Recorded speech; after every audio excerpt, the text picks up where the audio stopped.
अस्सलामुअलैकुम, मैं हूं सानिया सम and welcome back to Pakistani American news channel. आज की लेटेस्ट न्यूज़ की जानिब आप सबके लिए चलते हैं। इसराइल की गहरी सियासी खलीज एक दफ़ा दोबारा सामने नज़र आने लगी है। थोड़ी देर के लिए ये तकसीम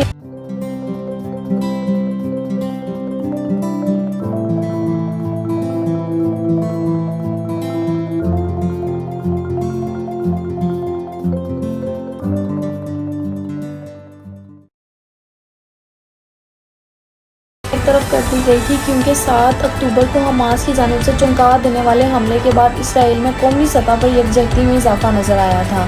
लेकिन अभी 6 माह इस हमले को हुए गुजर गए हैं, लेकिन अभी भी हज़ारों मुजाहिरीन एक बार फिर इसराइल की सड़कों पर मुजाहरे करते नज़र आ रहे हैं।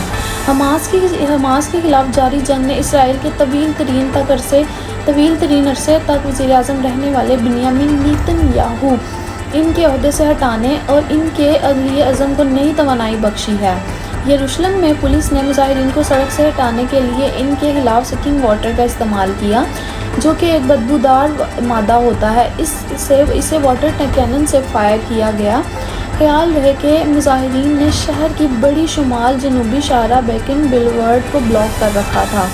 मुजाहिरीन वज़ीर-ए-आज़म नेतन्याहू के मुस्तफ़ा होने और कबल अज़ वक्त इंतख़ाबात का मुतालबा कर रहे हैं। इनमें कुछ नए नारे भी जुड़ गए हैं, जिनमें गज़ा में अभी तक 134 इसराइली यरगमालियों को रिहा करने के लिए फ़ौरी मुआहदे का मुतालबा भी किया गया है, और इन यरगमालियों में से बहुत से लोगों के मारे जाने का भी खदशा है।